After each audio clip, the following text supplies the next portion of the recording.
نحمده ونصلي على رسوله الكريم اعوذ باللہ من الشیطان الرجیم بسم اللہ الرحمن الرحیم۔ میرے پیارے بھائیوں، بزرگوں، دوستوں اور پیاری بہنوں، السلام علیکم ورحمۃ اللہ وبرکاتہ۔ امید ہے کہ آپ سب لوگ خیریت سے ہوں گے۔ آپ سب لوگوں کی خیریت اللہ کریم سے نیک مطلوب ہوں، اس دعا کے ساتھ کہ آپ جہاں کہیں بھی ہو، اللہ سبحانہ وتعالیٰ آپ سب لوگوں کو اپنے بچوں کے ہمراہ ہمیشہ خوش و آباد رکھے اور ہر قسم کے دکھ درد سے دور رکھے۔ اور میری وہ بہنیں اور بھائی جن کی اولاد نہیں ہے، اللہ تعالیٰ ان کو بھی اپنے خزانوں سے نیک و صالح اولاد عطا فرمائے، آمین ثم آمین۔ تو آپ لوگوں کا ہوسٹ فیاض الدین اسٹار گڈ ٹی وی کی جانب سے ایک مختصر سی ویڈیو کے ساتھ حاضر ہے، اور آج کی اس ویڈیو میں ہم لوگ حکایت صحابہ سے حضرت ابو ذر غفاری رضی اللہ عنہ اسلام کے بارے میں واقعہ سنیں گے۔ اور یہ ایک ایسا واقعہ ہے کہ یہ ایک ایسے صحابی کا واقعہ ہے کہ جنہوں نے دین کے لیے جو قربانیاں دیں اور جتنی تکلیفیں برداشت کی، تو ان کے بیان کرنے کا مقصد یہی ہے کہ حضرات صحابہ کرام کی زندگی ہمارے سامنے کھل کے آئے اور ہم لوگ اسے سنیں، دیکھیں، اور ہم لوگ ان کے طریقوں پہ زندگی گزاریں کہ دین کے لیے ان لوگوں نے کتنی صعوبتیں برداشت کی۔ تو صحابہ کی واقعات سن کر ہم لوگ جتنے بھی صحابہ کرام کے واقعات سنتے ہیں، اسے ہمارے اندر دین کا شوق پیدا ہوتا ہے، اور ہمارے جو بچے ہیں ان کے اندر بھی شوق پیدا ہوگا۔ تو اب اپنے بچوں کو بھی اس پڑھائیں اور سنائیں تاکہ ہم سب لوگوں کے اندر دین کا شوق پیدا ہو اور آخرت کی طرف ہم لوگ زیادہ ہماری توجہ ہو اور اللہ سبحانہ تعالیٰ کی رضا حاصل کر سکیں۔ تو چلیں شروع کرتے ہیں۔ حضرت ابو ذر غفاری رضی اللہ عنہ کا اسلام۔ حضرت ابو ذر غفاری رضی اللہ عنہ مشہور صحابی ہیں جو بعد میں بڑے زاہدوں اور بڑے علماء میں سے ہوئے۔ حضرت علی کرم اللہ وجہہ کا ارشاد ہے کہ ابو ذر رضی اللہ عنہ ایسے علم کو حاصل کیے ہوئے ہیں جس سے لوگ عاجز ہیں، مگر انہوں نے اس کو محفوظ کر رکھا ہے۔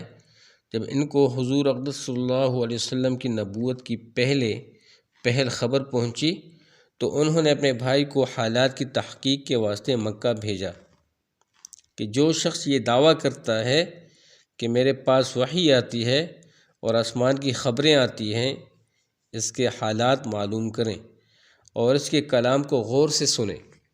وہ مکہ مکرمہ آئے اور حالات معلوم کرنے کے بعد اپنے بھائی سے جا کر کہا کہ میں نے ان کو اچھی عادتوں اور عمدہ اخلاق کا حکم کرتے دیکھا ہے، اور ایک ایسا کلام سنا جو نہ شعر ہے نہ کاہنوں کا کلام ہے۔ ابو ذر غفاری رضی اللہ عنہ کی اس مجمل بات سے تشفی نہ ہوئی تو خود سامان سفر کیا اور مکہ پہنچے اور سیدھے مسجد حرام میں گئے۔ محمد صلی اللہ علیہ وسلم کو پہچانتے نہیں تھے اور کسی سے پوچھنا مصلحت کے خلاف سمجھا۔ شام تک اسی حال میں رہے۔ شام کو حضرت علی کرم اللہ وجہہ نے دیکھا کہ ایک پردیسی مسافر ہے۔ مسافروں کی، غریبوں کی، پردیسوں کی خبر گیری، ان کی ضرورتوں کو پورا کرنا ان حضرات کی گھٹی میں پڑا ہوا تھا، اس لیے ان کو اپنے گھر لے آئے، میزبانی فرمائی، لیکن اس کے پوچھنے کی ضرورت نہ سمجھی کہ کون ہو، کیوں آئے ہو۔ مسافر نے بھی کچھ ظاہر نہ کیا۔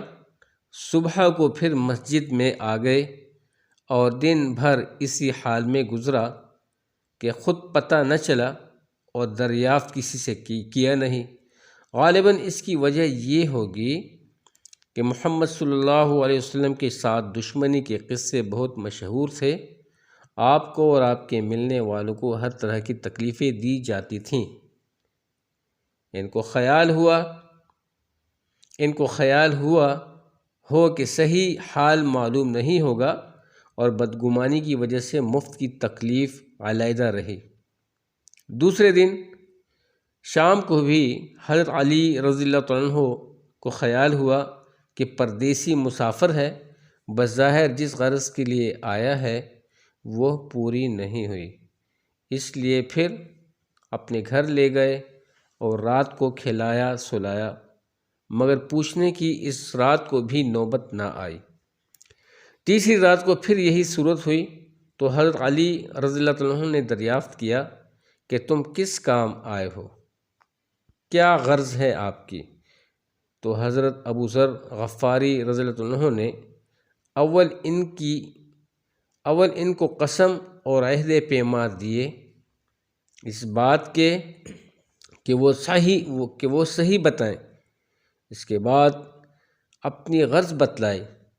حضرت علی کرم اللہ وجہہ نے فرمایا کہ وہ بے شک اللہ کے رسول ہیں، اور صبح کو جب میں جاؤں تو تم میرے ساتھ چلنا، میں وہاں تک پہنچا دوں گا، لیکن مخالفت کا زور ہے، اس لیے راستہ میں اگر مجھے کوئی شخص ایسا ملا جس سے میرے ساتھ چلنے کی وجہ سے تم پر کوئی اندیشہ ہو تو میں پیشاب کرنے لگوں گا یا اپنا جوتا درست کرنے لگوں گا، تم سیدھے چلے چلنا، میرے ساتھ ٹھہرنا نہیں، جس کی وجہ سے تمہارا میرا ساتھ ہونا معلوم نہ ہو۔ چنانچہ صبح کو حضرت علی کرم اللہ وجہہ کے پیچھے پیچھے حضور اقدس صلی اللہ علیہ وسلم کی خدمت میں پہنچے، وہاں جا کر بات چیت ہوئی، اسی وقت مسلمان ہو گئے۔ حضور اقدس صلی اللہ علیہ وسلم نے ان کی تکلیف کے خیال سے فرمایا کہ اپنے اسلام کو ابھی ظاہر نہ کرنا، چپکے سے اپنی قوم میں چلے جاؤ، جب ہمارا غلبہ ہو جائے اس وقت چلے آنا۔ انہوں نے عرض کیا، یا رسول اللہ صلی اللہ علیہ وسلم، اس ذات کی قسم جس کے قبضہ میں میری جان ہے کہ اس کلمہ توحید کو ان بے ایمانوں کے بیچ میں چلا کر پڑھوں گا۔ چنانچہ اسی وقت مسجد حرام میں تشریف لے گئے اور بلند آواز سے اشہد اللہ الہ الا اللہ و اشہد ان محمد رسول اللہ پڑھا۔ پھر کیا تھا، چاروں طرف سے لوگ اٹھے اور اس قدر مارا کہ زخمی کر دیا، مرنے کے قریب ہو گئے۔ حضور اقدس صلی اللہ علیہ وسلم کے چچا حضرت عباس رضی اللہ عنہ، جو اس وقت تک مسلمان بھی نہیں ہوئے تھے، ان کے اوپر بچانے کے لیے لیٹ گئے اور لوگوں سے کہا کہ کیا ظلم کرتے ہو، یہ شخص قبیلہ غفار کا ہے اور یہ قبیلہ ملک شام کے راستہ میں پڑتا ہے، تمہاری تجارت وغیرہ سب ملک شام کے ساتھ ہے، اگر یہ مر گیا تو شام کا جانا آنا بند ہو جائے گا۔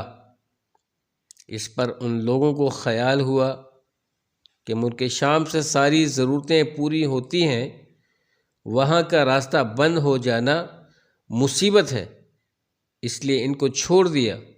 دوسرے دن پھر اسی طرح انہوں نے جا کر بآواز بلند کلمہ پڑھا اور لوگ اس کلمہ کے سننے کی تاب نہ لا سکتے تھے، اس لیے ان پر ٹوٹ پڑے۔ دوسرے دن بھی حضرت عباس رضی اللہ عنہ نے اسی طرح ان کو سمجھا کر ہٹا دیا کہ تمہاری تجارت کا راستہ بند ہو جائے گا۔ حضور اقدس صلی اللہ علیہ وسلم کے ارشاد کے باوجود میرے بھائیو بزرگوں دوستو کہ اپنے اسلام کو چھپاؤ، ان کا یہ فعل حق کے اظہار کا ولولہ اور غلبہ تھا کہ جب یہ دین حق ہے تو کسی کے باپ کا کیا اجارہ ہے جس سے ڈر کر چھپایا جائے۔ محمد مصطفیٰ صلی اللہ علیہ وسلم کا منع فرمانا شفقت کی وجہ سے تھا کہ ممکن ہے تکالیف کا تحمل نہ ہو، ورنہ حضور اکرم صلی اللہ علیہ وسلم کے حکم کے خلاف صحابہ کی یہ مجال ہی نہ تھی۔ چنانچہ اس کا کچھ نمونہ مستقل باب میں آ رہا ہے، چونکہ حضور اقدس صلی اللہ علیہ وسلم خود ہی دین کے پھیلانے میں ہر قسم کی تکلیفیں برداشت فرما رہے تھے، اس لیے حضرت ابو ذر غفاری رضی اللہ عنہ نے سہولت پر عمل کے بجائے حضور صلی اللہ علیہ وسلم کے اتباع کو ترجیح دی۔ یہی ایک چیز تھی کہ جس کی وجہ سے ہر قسم کی ترقی دینی اور دنیاوی صحابہ کرام رضی اللہ تعالیٰ عنہم اجمعین کے قدم چوم رہی تھی، اور ہر میدان ان کے قبضہ میں تھا کہ جو شخص بھی ایک مرتبہ کلمہ شہادت پڑھ کر اسلام کے جھنڈے کے نیچے آ جاتا تھا، بڑی سے بڑی قوت بھی اس کو روک نہ سکتی تھی، اور نہ بڑے سے بڑا ظلم اس کو دین کی اشاعت سے ہٹا سکتا تھا۔ تو میرے بھائیوں، بزرگوں، دوستو، میری بہنوں، آپ سب لوگ سن رہے ہیں، یہ تھے ان صحابہ کرام کی قربانی، یہ تھی ان کی قربانی جن کو اللہ سبحانہ تعالیٰ کی ذات پہ بھرپور یقین تھا، کلمہ طیبہ پر بھرپور یقین تھا، محمد صلی اللہ علیہ وسلم کے سچے پیروکار تھے، محمد مصطفیٰ صلی اللہ علیہ وسلم کی مبارک طریقوں اور ان کے سنت طریقوں پہ مر مٹنے والے تھے، جنہوں نے دین کی خاطر اتنی قربانی دی۔ تو امید ہے کہ آپ کو آج کی ویڈیو بہت اچھی لگی ہوئی ہوگی، آپ کے معلومات میں کافی اضافہ ہوا ہوگا۔ تو میرے دوستو، اسی طرح واقعات سنتے رہیں اور آگے بڑھتے رہیں۔ میرا کہنے کا مقصد دین کی تابعداری کرنا ہے، دین کی محنت سے آگاہی ہے، حضرات صحابہ کرام کی قربانیوں سے باخبری ہے کہ ہم سب لوگ باخبر رہیں۔ انہی کی قربانی کی وجہ سے دین ہم تک پہنچا ہے، اور ہم نے انہی کے طریقوں پہ چلنا ہے۔ تو اللہ تعالی ہم سب لوگوں کو محمد صلی اللہ علیہ وسلم کے مبارک طریقوں پہ چلنے کی توفیق عطا فرمائے، اور آپس میں مل بیٹھ کر محبت سے زندگی گزارنے کی توفیق دے۔ تو ویڈیو اچھی لگی ہو تو ضرور لائک کیجیے گا، یار دوستوں میں شیئر کیجیے گا، اور اگر چینل پہ کوئی نیا ہے تو لازمی سبسکرائب کیجیے گا، تاکہ ہمارے ہر نئے آنے والی ویڈیو کا نوٹیفیکیشن بر وقت ان کو موصول ہو سکے۔ بہت بہت شکریہ۔ السلام علیکم ورحمۃ اللہ وبرکاتہ۔